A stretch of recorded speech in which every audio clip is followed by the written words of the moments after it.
What's going on, everybody? How you doing? In today's video, this is a donation request. This is for Rob. This is Natalie Merchant. The song is Build a Levee. This song is off of her third solo album released in 2001. Blues, folk, rock. Yeah, the album is Motherland. Matt Chamberlain on drums. A ton of strings, like lots of strings. So this will be interesting to hear the difference between this and Verity Cries. I feel like just how it looks, it might be similar, but I could be wrong. I don't know. We're going to check it out. If you're new here, please subscribe. Check out my videos, all kinds of videos, reaction videos, bass videos, music videos. Check it out. If you like the channel, you want to support the channel, you can hit super thanks underneath this video. You can hit me direct in the description. I got PayPal, Cash App, Venmo, Amazon wishlist, mailing address, and I do donation requests just like this one. So if there's something you want me to listen to, watch, talk about, hit me direct, PayPal, Cash App, Venmo, and in the notes section, leave a link, leave a description, let me know what you want the video to be on, and I'll make the video. You can also email me at jpanreadsemail@gmail.com. Thank you guys. Okay, let's check this out. Natalie Merchant, Build a Levee. Bam.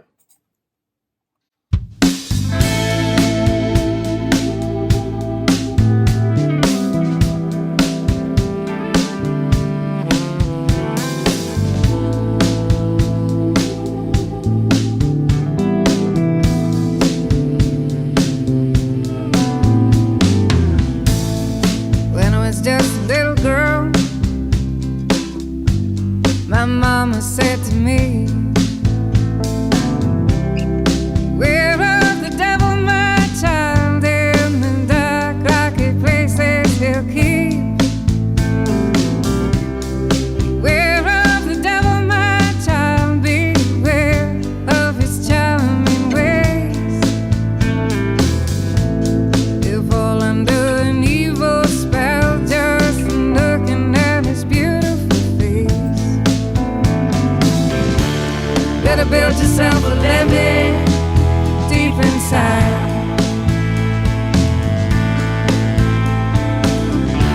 You gotta build yourself a levee deep inside. Don't go walking by the riverside alone in the pale moonlight. Come up upon you, girl, with no earthly body inside.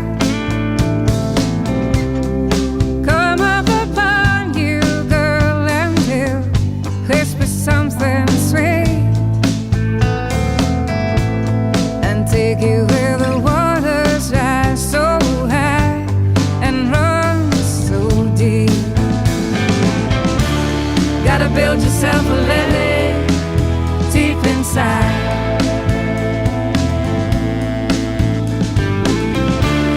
Better build yourself a levee deep inside.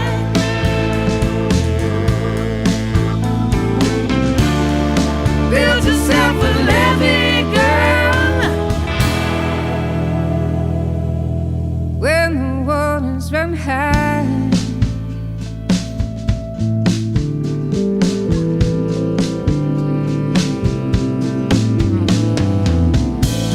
Now when I was just a little girl, my mama said to me, "Beware of the devil, my child, but if by chance you should meet, beware of his cold dark eyes full of bold and unholy deceit. He'll tempt you with a whirling pool of lies and promises he'll deny that he will never keep.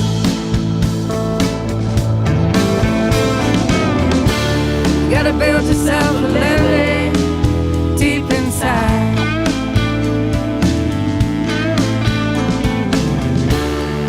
Build yourself a levee deep inside. You gotta build yourself a levee deep inside.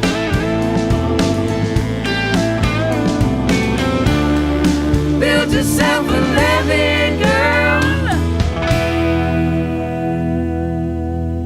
When the waters run high,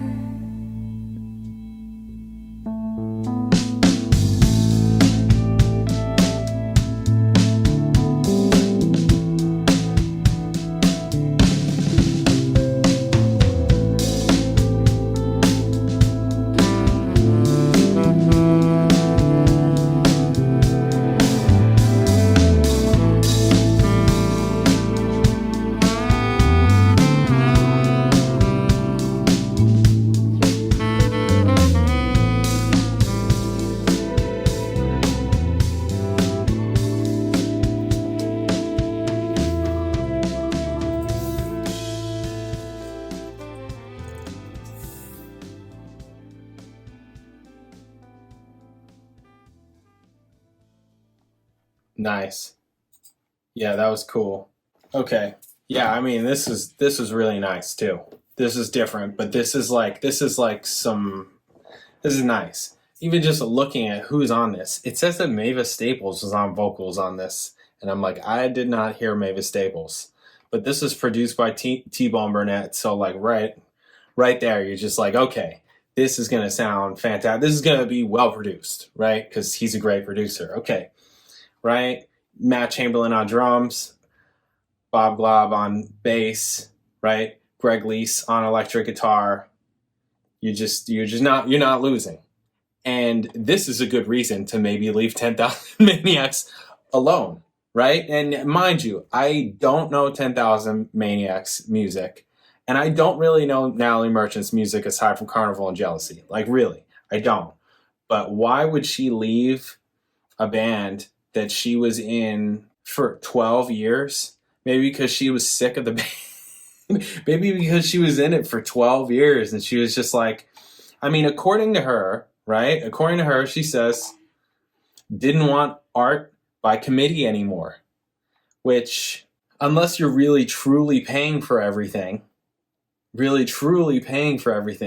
you know, and even then still, there's always going to be somewhat of a committee. Right? Because she had a producer on this track, right? Maybe she hired the producer, you know, like, but she's on Elektra Records here. So, like, there's a committee. There's definitely a committee. But maybe she just didn't want Robert Buck, Dennis Drew, Steven Gustafson, you know, all these people that are in 10,000 Maniacs. Maybe she doesn't want them in her committee anymore. Even if it's working, maybe she's just sick of it. You know, I mean, there are times where things are working, but just behind the scenes, you're just like, I don't want to do this anymore. I'm over it. I'm done with this. I don't want to do this. I see where this is going and I need to stop now, kind of thing. You know, I mean, and I certainly don't know the true answer, the real answer of why she left. I'm talking like this because Rob asked me, right?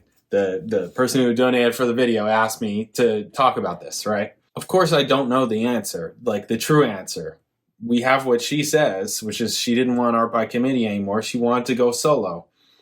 Maybe she wanted to just have the freedom. And again, I'm saying I don't know their music because I don't know how their music was and how it changed when she just went solo. Like, was it that different? Especially with her writing so much of 10,000 Maniacs music. It's like, you are already so much in control. Why would you want more control? Is that the reason why, right? Because we're just people and we want more control if we can get it. Anyways, I'm like, what are these Chamberlain strings? That sounded nice. I mean, this is, you know, a really well-produced, nice track. Like, this was really nice.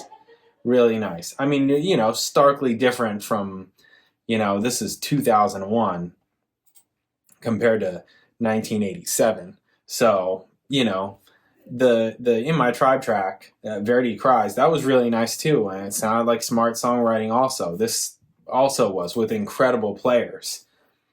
You know, maybe that's also part of it. It's like when you're working in a band, those are your players. You can't just be like, you know what, I kind of want Matt Chamberlain on drums on this track, because I feel like he would just go way better. His feel would be better than what you're giving me over here, 10,000 Maniacs, bro. You know? It could be a million reasons. A million reasons. She didn't want to have to answer, like, constantly, like, you know, think about, like, this is kind of ridiculous, but I mean, think about it like this. You know, it's like when you're in a band and it's like you're taking gigs or whatever, and it's like you need to make sure that, like, okay, so-and-so okay for the gig. We need to make sure everybody's okay for the gig. Or so-and-so can't do that date. You know, I already have it marked on the calendar. We can't do that date. You know, what other dates you got? You know, just like silly shit like that, you know, but it's real. It's like when you're just working solo, when you're just doing your thing, you don't got to worry about that. You go on your schedule. You know, it's like, oh, yeah, okay. And then you call who you got to call just player-wise, right? It's like, okay, I need to, or you call your MD. You know, your MD is going to know, like, okay, no, we're not getting this, so we got to fill in over here, et cetera, all that kind of thing. A million reasons. This was really nice, though. Yeah, I like this one better than Verity Cries. Verity Cries was nice. It was nice. But this was like a band. You know, this was a band track. I think that's probably why. That's what I got. Let me go back to her discography. Let me see this. While she had a lot of the songwriting credit for 10,000 Maniacs, she was also splitting it with people, because she wasn't the sole songwriter on everything. But on her albums, unless it's a cover, according to what I'm seeing, she's writing everything. And this is in a prime time of music making, you know. I mean, how much... Wow, Carnival isn't it even her biggest hit, Kind and Generous? Okay, I'm going down this crazy rabbit hole. This is not what I'm looking for. Yeah, I just think that she probably did better and was more successful in her solo career. That's what I think. I think that she wanted to go solo, and she reaped all the benefits of it, like all of it. Yeah, I mean, probably to some extent, 10,000 Maniacs, anybody that didn't know 10,000 Maniacs, but all of a sudden knew Natalie Merchant, they probably got a bump from it also, potentially. Oh, she used to be in this band 10,000 Maniacs. Oh, I've seen her, heard of them. Let me check them out, right? I think that she was just like, I don't want to do this with you guys anymore. I don't think I want to do this with you guys anymore. I think I want to do it with, you know, people that I pick or other people or whatever. Who knows what kind of connections she had been making with what kind of... I mean, she already... It looks like 10,000 Maniacs already were with Elektra. Maybe they offered her. Maybe she had a conversation with them and they offered her whatever kind of money, because right off the bat she was with them and that record went 5 times platinum. You know, I mean, that's more than everything that 10,000 Maniacs did. I don't, you know, that's the thing. It's hard to know, you know, only she knows. But was it the right choice? It looks like it. Looks like the right choice was to go solo, you know. I understand that doesn't work out for everybody. I mean, you know, like the other big one that I do on here often is Max Webster and Kim Mitchell. It's like, why would he go solo when I feel like I know Max Webster's music more than I know 10,000 Maniacs and Natalie Merchant just from this channel, right? But I'm like, why? You were in such a freaking cool band. Like, the music that you were making was so freaking cool.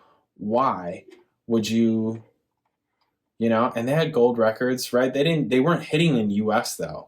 They were only hitting in Canada, right? So it's like, yeah, I'm gonna go solo because probably have more success.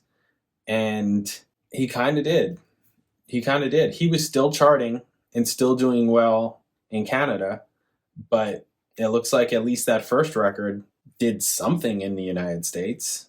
So, yeah, it's a tough thing. I mean, you know, it's all about people. That's why it's so hard to answer, because this is, you know, so much a people business.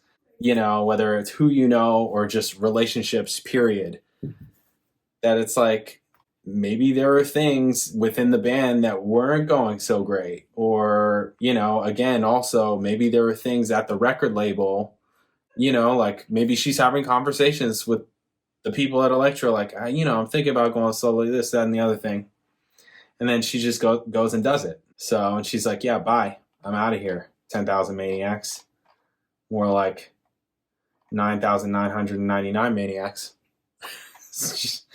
I'm just kidding. That's so rude.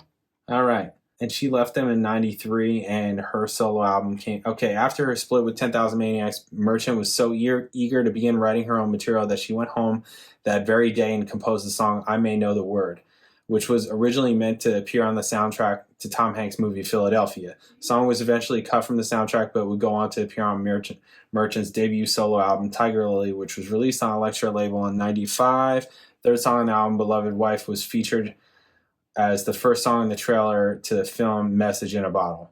Tiger Lily was a critical and commercial success, spawning her first top 10 hit in the single Carnival, and achieved top 40 success with subsequent singles Wonder and Jealousy. The album would go on to sell over 5 million copies and continues to be Merchant's most successful album to date. She did extensive touring for it and made numerous television appearances. Media's immediate and critical effect on culture and cultural icons was of particular interest to Merchant in River, a song from Tiger Lily. Merchant defends River Phoenix as she castigates the media for systemically dissecting the child actor after his death. I mean, it sounds like the right move to me. It sounds like she made the right move. And also, it doesn't sound like she's upset about it either or crying over it. After her split with 10,000 Maniacs, Merchant was so eager to begin writing her own material that she went home that very day, and composed the song I May Know the Word. You know? Sounds like weight is lifted off her shoulder. Who knows why, though? You know, maybe, bands have different dynamics than if you're solo or if you're duo or, you know, whatever. It's different. There's more going on. So, anyways, there's my answer. All right, guys. Thank you this is a really nice track. I really liked it, actually. And, you know, I mean, she sounds great. Everything about it sounds great. T-Bone Burnett, right? Amazing. All right, guys. Thank you very much. I'll catch you in the next video.